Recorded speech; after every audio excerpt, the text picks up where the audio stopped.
السلام عليكم ورحمة الله وبركاته. داود يا الملك استو aad joogtaan oo aad naga daawanaysaan waxaan ku sugannahay si aad aragtaan hoolkii weynaa ee lagu soo dhaweynayay madaxweynaha iyo waftiga ballaaran oo uu hogaaminayo waftigii la socday madaxweynuhu iyagu ay yimaadeen sida aad aragtaanba ay fadhiyaan madaxweynihiina aanu sugayno mar dhowna uu soo gaari doono celinaya sida sharafta iyo qiimaha iyo qaayaha leh ee shirka kan maanta halka ay isugu timaadeen shirka lixaadkan leh soo dhaweyn aad ku soo dhaweynaysaan waftiga ka yimid Somaliland waxa kale oo aan jecelahay inaan mahadnaq ballaaran u soo jeediyo bulshada reer UK ee reer Somaliland iyo reer Europe iyo magaalooyinka kale ee UK meel kasta ay isaga yimaadeen ee u soo banbaxay maalintii dhaweyto say u muujiyaan mudaharaadka weyn ee dunida isheedu ay aad u qabatay ee ay iyada oo waqti adag oo robda ay ahayd ay haddana muujiyeen dareenkooda wadaninimo iyo caatifada iyo dareenka iyo wadanimada ay hayaan dalkooda iyo dadkooda niyadda wanaag ay hayaan muujiyeen meel isaga yimid meel walba isaga yimid u muuqday quwadda ay Soomaaliland leedahay iyo xoogga ay leedahay iyo sida dadkeeda iyo shacbigooda ula socdo dibadda gudaba su'aal badan baa la isweydiiyay oo markii hore kulligii aan isweydiinay oo ahaa madan baa inoogu jirta inaynu shirka ka qayb galno mise inooguma jirto waa la qiimeeyay dibadda la tashaday gudaha la tashaday urur loo tashaday axsaab baa loo tashaday dawlad baa loo tashaday waxaanu gaadhnay inay dan iyo maslaxad inoogu jirto in shirka laga qayb galo dabad casho sharaf iyo arrimo kaleba in loola dhaqmeeyay hogaamiye dal madax bannaan oo dimuqraadi ah waxa kale oo shirka ka soo baxay in dawladda Ingiriisku ay goosatay inay xafiis ka furato Soomaaliland arrintaasi iyo waqtiga lagu soo beegay iyo sida loo dhigaba waxaanu aragnaa arrin nasteex u ah qadiyadda Soomaaliland waana arrin aanu jecelahay in dawladaha kale ee caalamkeenu saaxiibkana ay ku daydaan shirka waxa ku jiray paragraph number 6 waxa uu sheegay horta waxa shirka ka soo baxay waxa weeye waa communique waa baaq maaha go'aamo la qaatay waa baaq loogu baaqayo beesha caalamka ay ku baaqayso sida loo maamulayo ama loo caawinayo arrimaha Soomaaliya iyo Somaliland shirkuna de waxa shir Soomaaliya loo qabtay shirku waxa shir caalami ah oo caalamku isugu yimid qadiyad arrinta Soomaaliyana laga hadlayo waxaan u gudbayaa shirkii maalintii dhaweyto ee madaxweynaheena iyo ummadda oo dhammi isugu timi halka layna ku aqoonsaday anigu waxaan u arkaa in layna aqoonsaday maxaa yeelay mar haddii la yidhi laba dawladood baa tihiin oo waa laydinla kala shirayaa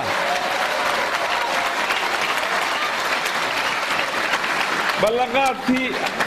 aqoonsigii keena waa keenay marka bal horta taa ku tashado waxba idinkama maqna mar haddii la yidhi Somaliland iyo Soomaaliya wada hadlaya oo la dhex fadhiisanaya oo heshiiskooda ama ha heshiiyeen ama ha isdiideen waa la dhageysanayaa dee marka waxba inooma yaaline waxaanu leenahay iyana waxooda Ilaahay ha u barakeeyo inana waxaana Ilaahay noo barakeeyo السلام عليكم ورحمة الله وبركاته سلام كدب ومرق مدونتو ولا يسحنتا قفك الدبدي سال لقى هدلا وشقوي اللي عاديستي وقفك الشيطان كيسو وينادي ودمي وحولا قاين ونقان محمان يقان وحاينو قوشة ونقان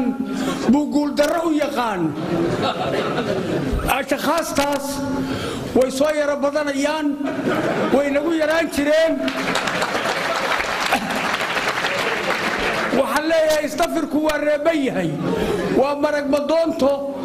مواطنين ترير Soomaaliland oo halka fadhiya inta maqaniba inay kelmadda di taariikhiga ahayd tidhi maantii dhawaydo arbacadii bisha 22 ka ahayd raxmadda Ilaahay daaysay dadka yar iyo hadii alla ku roob kuma socdeen dadkaasu inay kelmadoodii waxay doonayaan sheegeen dadka luqadda akhristaana ay akhristeen oo fahmeen waxa aynu doonayno qiimo weyn bay ku fadhidaan waana idiin qoran tahay taariikhduna way sajilaysaa horta 5 sanadood ee soo socda sida himalada iyo aragtida aynu gaadhi lahayn qaybta saddexaadna dabcan waxa weeye sidii loo maalgelin lahaa barnaamijyada iyo mashaariicda aynu doonayno inuu ku dhaqan galino himaladeena idinku haddii aad qurba joog aad tihiin waxaa ka soo gelaysaan himiladaas xaqiijinteeda dhowr meelood oo la xidhiidha khaasatan dhinaca maalgelinta iminkaba gidii waynu wada ognahay tiir dhexaadka dhaqaalaheenu maanta uu ku taagan yahay maaha xaqiiqdii waxaynu gudaha ka soo saaro ee waa waxa idinku aad soo dirtaan ee waddanka aad tartaan haddii aad tihiin qurba joog aad baa ugu mahadsantihiin halkan joogta ee ka mid ah ummadda reer Somaliland ee faraha badan leh halkan fadhiya waxaan dhammaantood idin salaamayaa maanta runtii waxaan xasuustay in maalintii aynu qaadanay xornimadeenna Somaliland waxa aan xasuusanahay maxamed xaaji ibraahim galba kalmad ayaa yiri maalintii aan tagnay aan helay xornimadeenna wuxuu yiri waxa aan ogahay in ilaahay aw maanta inagu maleeyay inaan nahay ummad maanta aan gaarnay wax qabad weyn oo ku saabsan ilaahay inuu lagu galadaystay inaan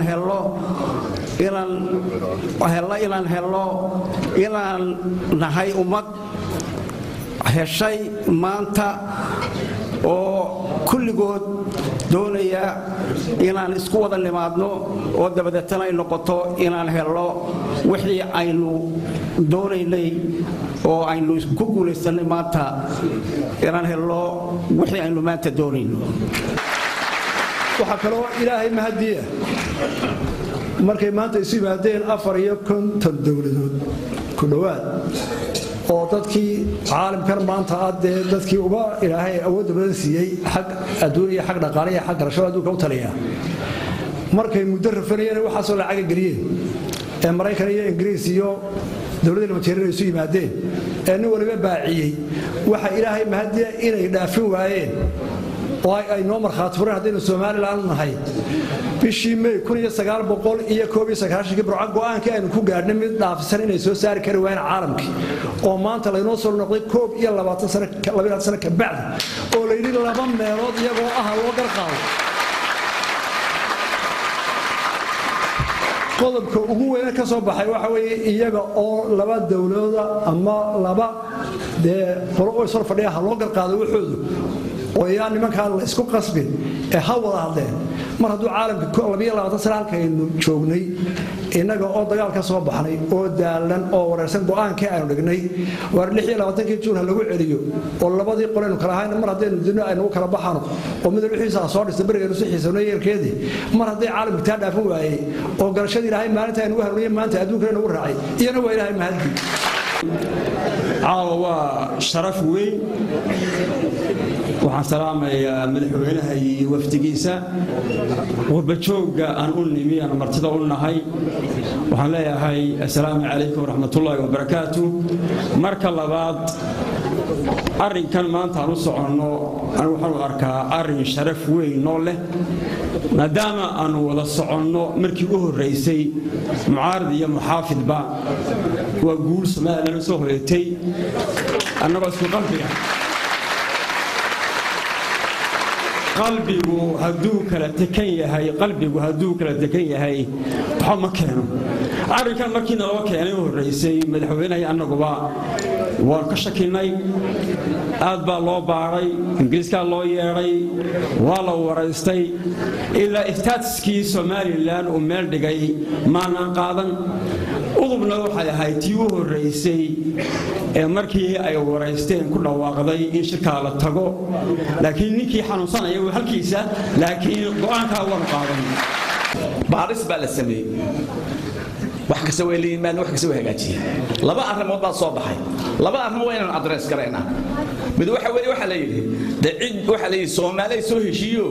Soomaaliya la heshiin jiray ma jirto way dhintay ma la yidhi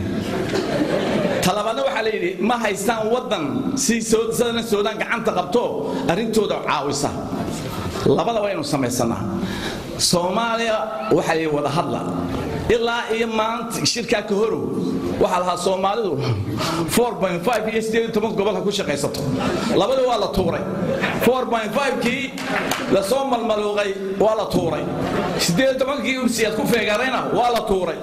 la waxa soo baxaya Soomaaliland iyo Soomaaliya waxay meeq qadiyadii lama bedelin laakiin ruudkii baa la bedelay iyo waan ka baxaynaa in la soo hubiya waxaan hubiyay in arintan maanta ka dhacday wadanka Ingiriiska inaan noqonay arin dhaba oo wasiirka arrimaha dibadduna albaabadan oo garaacay oo aad oo saxiix ku furay madaxweynaha iyo xukuumaddiisuna ay ka wada socoto waxaa sharafa waxaa nasiib wanaaga waxa labadii madaxweyne hore ee midba meel buu soo gaarsiiyay wayna u suurtageli weyday in la yidhaahdo meel baaban tegaynaa waa lagu qaydhi jiray laakiin nasiib wanaagiisa madaxweynaha waxay noqotay 22 jir inamadii halkan ku dhashay 19 ee xaasas bay leeyihiin nin xaaslana looma boqo qadiyadu markaa way qaan gaadhay tahay taariikhdii bilowga Somaliland way noo noqon doonto taariikhdii bilowga aqoonsiga Somaliland sababtu ay tahay wali halkaas lama gaadhin taasi waa ta kala mid yar kaftan hadaan ku darsado reeraha dhinacyada marka la eego ee laga yimaado beesha isaaq ee dhexe waxaan u sawirro maanahay waxaan ka yimid awdal walaa wakiiladanahay shalay tooliyaalkan waxa ka madaxweynaha nin Samaroona mar walbana nin Samaroona iyo madaxweyne ama madaxweyne ku xigeen uu yahay xan yar baa jirto oo la yiraahdo dadku هذا يجري لهذان وحلا يراد أودل ستيت هل كولا ليه وحلا وحكي جري ما جرو وحصلنا يسير معه waxa aan jecelahay oo ay tahay arintaas cid kasta maanta waxa ka jecel beesha Samaroon baa ka jecel inay Somaliland jirto sababtu marka ay tahay hadii koonfur lagu noqdo Soomaali ama Soomaaliya lagu noqdo oo Soomaaliya midowdo waxaan anigu qobaa ama fikirkayga ka dhadhacsan oo yahay inaan madaxweyne ka helay inaan ku xigeen ka helay oo ay tahay wasiirkii kaliya oo kaliya inaan helayno wixii loo oran lahaa aad baa loo yiri waxana hadal bay u baahan yihiin waxana waxay u baahan yihiin aqbalu maanta hadalkuba intaanu gaadho ma ahayn sharafkaa samayseen intii la dhan joogtay inta meelaha kale uga timiba waa wax muuqda gooni baan idin salaamayaa adeer baan idiinahay wuxuu yidhi xaaji xuseen warsame ra'yigaan doonayo qolada raacda ayaa kullu arunba u adeera buu yidhi haddayga weyn iyo haddayga yar hay-adaha civil societieska salaadiinta guurtida wakiilada wasiirada ururada dhallinyarada iyo culimada intaba waa lala shiray waxaa intaa dheeraa mucaaradka oo iyaguna ku raacay sidaasuu go'aanku ku ahaa go'aan qaran oo madaxweynuhu mandate fula ku yimi ilaahayna wuu ku guuleeyey oo waa ogtihiin wixii shirkii libna ka soo hoyatay inta dambena gudidii qabanqaabadan ku wareejinaya waa mahadsan magacayga Saare Axmed Maxamed Saare halgan oo joogay 18 May Burco maantana taagan alxamdulillaah ilaahay baa igu samay ruux dumaro Soomaaliland oo iga nasiib badani ma jiraba hadduu jirana daamo waa mid ama laba waxaan salaamayaa dhammaan ummadda reer Soomaaliland meel kasta ay joogaan waxaanu ka soo qayb galay haddaan nahay jaaliyadda Soomaaliland ee Faransiiska degan banaanbixii Soomaaliland lagu taageeray waxaanu leenahay ummadda reer Soomaaliland meel kasta ay adduunyada ka joogto farxad ku noolaada assalaamu calaykum waraxmatullaahi wabarakaatuh marka ugu horeysa waxaan salaamayaa TV qaranka iyo hawlwadeennadiisa marlabaadka waxaan aad iyo aad ugu hambalyeynaya waftiga Soomaaliland ee nagala qayb galay caawa xafladda shirkan ee nooga xog warramay xaqiiqada ka jirta shirkii ka dhacay Daraad magaalada London aad iyo aadna waxaan ugu kalsoonahay hadalladii halka ka jeedinay khudbado